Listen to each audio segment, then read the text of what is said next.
So question 2 says, giving an example in each case, differentiate between technological convergence and digital convergence as used in information technology, as used in ICT. So we'll start by looking at the first one, technological convergence. So this simply refers to the integration of multiple technologies into a single multifunctional device or a system. It is in a simple term, we just combine different hardwares and software components, and then we come up with a one unified package that have diverse capabilities, and it can result in devices that can perform tasks that traditionally require separate devices. So the devices are brought together, having different hardwares, and they can work to achieve one particular goal or purpose. So examples of this convergence is a smartphone. A smartphone is combined. It is a combination of very many mobile features. We have a camera. Traditionally, you could take a photo separately, but now we have a smartphone that in it we have a camera, we have a music player, we have a GPS navigation system, we have internet browser. So all these things are made to work together in one simple device. So that is an example of technological convergence, where different technologies, different hardware components are integrated to form one component. On the other hand, we have digital convergence. So this is just services. It is majorly services or contents and applications that are brought together in one platform.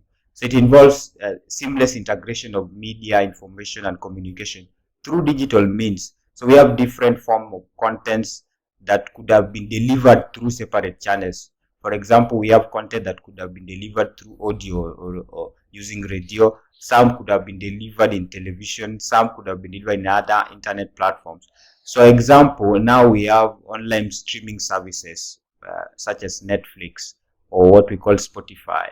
So this platform brings together various forms of media content, movies, TV shows, music, and they make them available in a digital device or a smartphone or in just one particular place where they can easily be accessed. So the difference there is, one is just contents that were separate now are brought together and we can access them together. The other one were technologies or hardware services that were separate and now they are brought together. So that's the difference between technological convergence and digital convergence.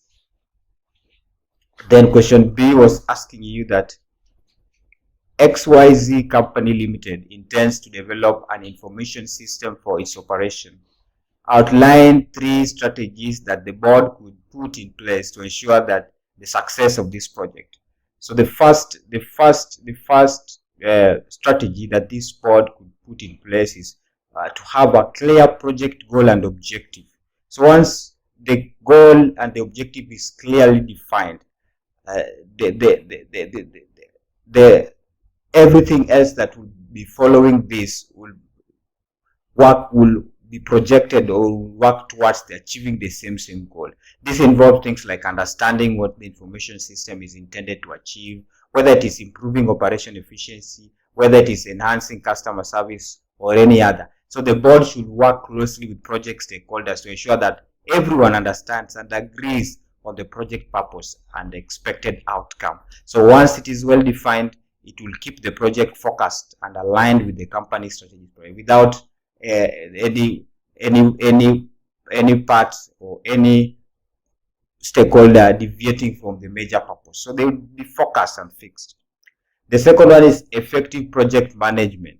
So we must establish a robust project management framework to oversee the development and implementation of the information system. So this includes appointing a dedicated project manager or team with the necessary skills and expertise to lead this project. The board should ensure that the project manager has the authority to make decisions and allocate resources effectively. So once this is done, the project manager could also plan and bring out clear timelines or milestones where expected times when particular what we call the modules could be delivered to to the stakeholders. Also, they must do risk assessment. Again, now the third one is engagement and communication. So there must be open and transparent communication channels among all the stakeholders involved, so that no one is left out, or there will be or there are people who could resist the system, maybe at the end times or at the latter times in its development. So there must be very clear engagement and communication.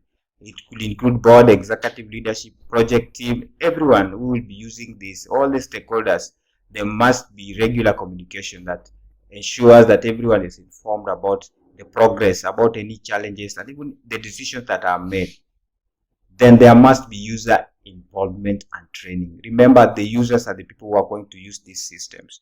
Their feedback is very important in ensuring that the different modules of this system is well made to fit their needs.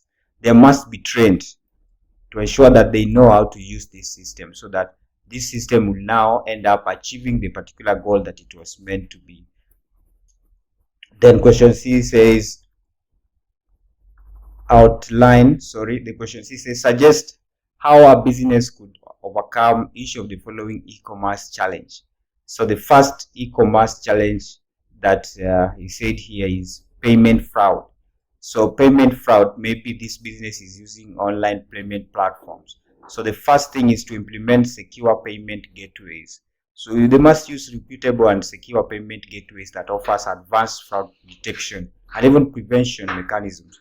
These gateways often employ techniques like we have encryption, data encryption, or two-factor authentication, and even fraud monitoring, so that the payment or transactions that are done via these gateways are safe, and any mischief or any anomalies could all easily be detected and prevented.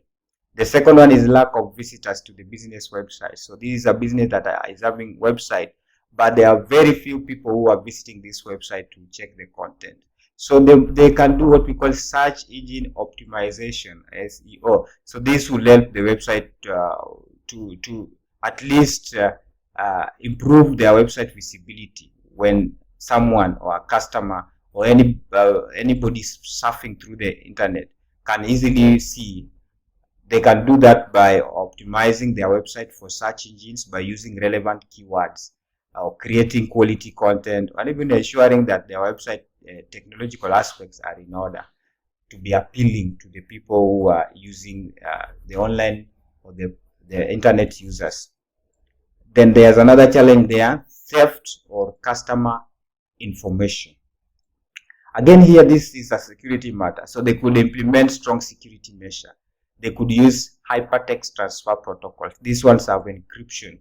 The encryption ensures that the data transmitted over the website are secure. They could also invest in firewalls. These firewalls are able to detect and prevent very unsecure things or systems, or secure people from accessing our systems, or intruders. So they can able to detect them, and to also give us alert, or they give what we call security alerts, so that the people who are in charge, the administrators, can detect and prevent the intrusion. The last one there is question D says, using an illustration, explain a pivot table as used in spreadsheet program application. So first of all, you must know what is a pivot table. So a pivot table is just a feature in a spreadsheet program. It just enables you to summarize and analyze large data set quickly and effectively. Maybe you have a spreadsheet that has multiple or many columns. So you want to summarize and come up with just a small data set where you want to analyze within this small data set. So it will enable you to transform these rows, these very many multiple rows, into meaningful insights by just providing an alternative way to rearrange or regroup and even summarize this information into smaller data sets. Here is an example. I have a table, and my table has 4 columns. So the first table deals with, the first column is products. We have product A to product C. Then we have sales date there, and then salespersons and amount. So we want to analyze these data effectively, and we want to use a pivot table. So if you have a spreadsheet program, for example, Excel, you can open and then you go to select data. There in your menu bar, they select data. So this select data, you just select the entire data set, including all these headers, including the product, sales date, salesperson, and amount. Just highlight all of them in the entire range. It will show you the range. Then now go to insert, still on your menu bar, go to insert, then there is data there. So you'll find options for creating a pivot table.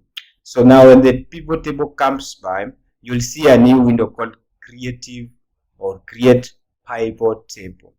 So in that pivot table, you can just drop and you can drag and drop. You can drag our column headers. In our case, I want us to try and just drag salesperson, drag product, and you can also drag amount. And so by default, they will be summed up.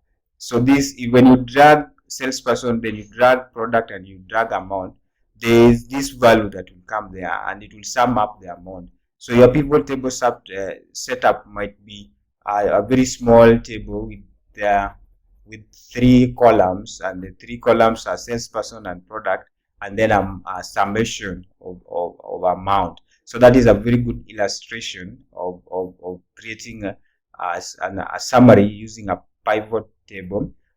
So there you will get a pop-up telling you to do OK or create. So when you do that, when you hit on that button, then you will have your pivot table ready. You can also try getting the differences. You can also try getting them the other values apart from just the summation.